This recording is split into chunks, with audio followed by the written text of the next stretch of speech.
reefs are dying. Human activity around the world is impacting what's happening underwater. If we don't do something to save our coral reefs, we will lose them all, and the impact will be devastating for humanity.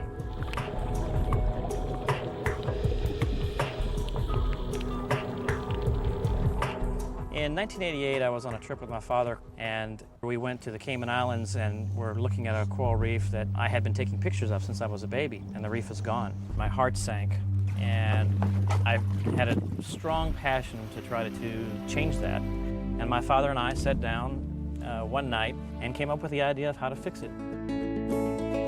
My name is Todd Barber, and I make reef balls used to help restore reefs around the world. Reef balls serve as the base habitat for a natural reef to grow upon. They were designed so that you can plant corals on them. My goal was to mimic nature, not dictate nature. Reef balls are made with a special cement that lasts over 500 years. They're portable, inexpensive, and they're environmentally friendly.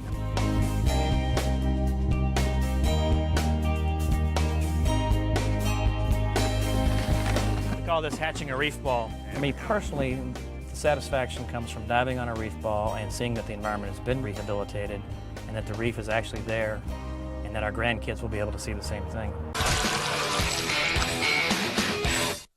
Today I've come to sunny Sarasota to build a reef, an underwater reef. The reef in question will be constructed of reef balls and reef cakes. These, I'm assuming, are reef balls. They're made of concrete, but not just any concrete. This is a pH-balanced, marine-grade, biodegradable concrete with microsilica added. I don't know what that means, but I do know that if you're a fish, it's a great place to call home.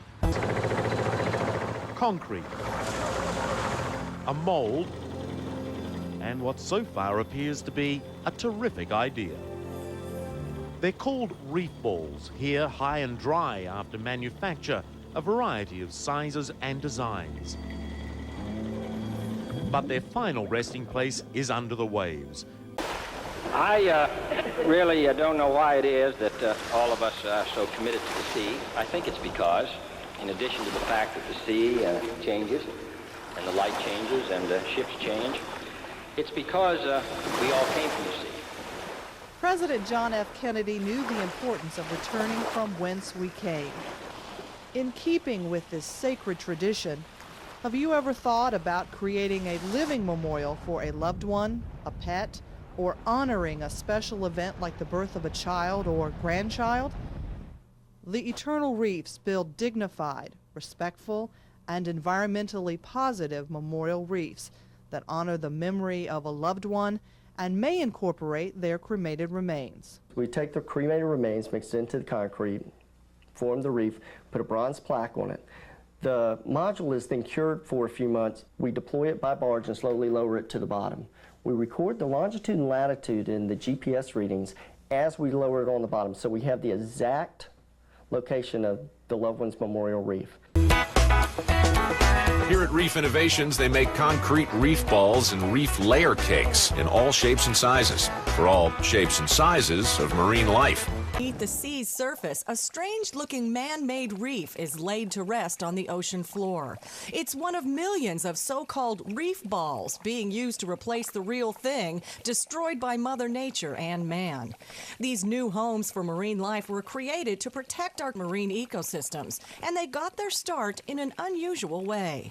It all started actually when I was a management consultant, and I used to travel to the Cayman Islands every year and take pictures of a coral reef that was growing slowly over time.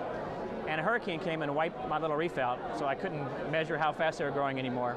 And so I just came up with a crazy idea of, taking a beach ball and putting some concrete around it and floating it out and puncturing the beach ball and, starting a little reef.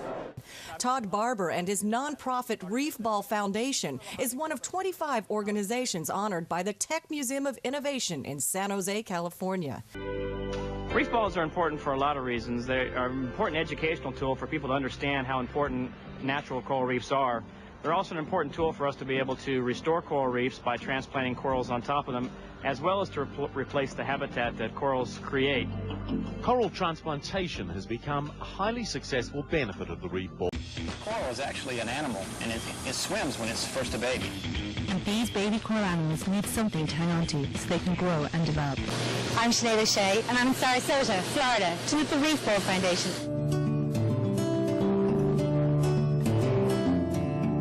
Hey, over here. Hello. We're just planting some mangroves. How are you? I'm good. How are you? I'm Todd Barber from the Reef Ball Foundation. I'm Sinead O'Shea from Earthrise. Nice to meet you. We're looking forward to your visit.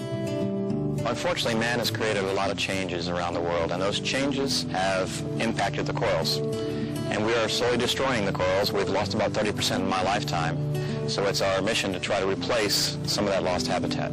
The Reef Ball Foundation is a nonprofit organization that works around the world in over 70 countries to restore oceanic habitat using reef balls and designed artificial reef technologies. How y'all doing? I was just sitting out here doing a little inventory and getting a suntan. Hello, I'm Sinead. Hi, Sinead. Larry Beggs. The factory and the Reef Ball Foundation are funded by governments, private organisations, NGOs and individual donors.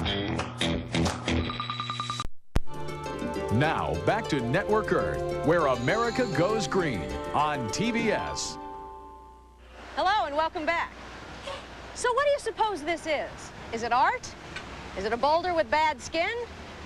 Or is it one solution to the problems of our disappearing coral reefs?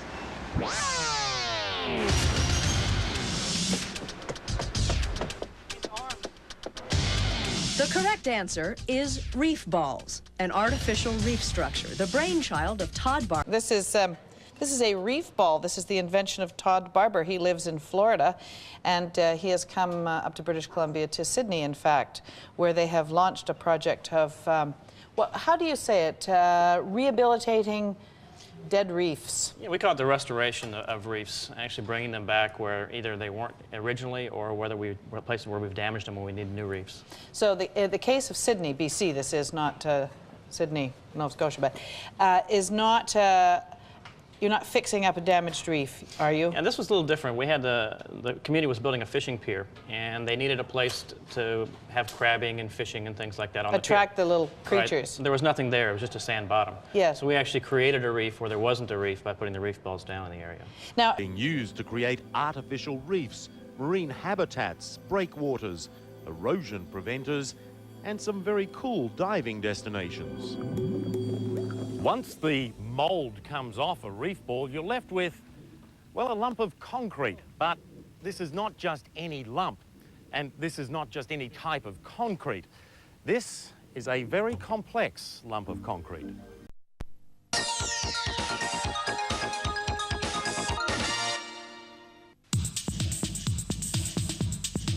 Of volunteer services at the Reef Ball Foundation before they return to America. Well, good morning, guys, and welcome to Animal News.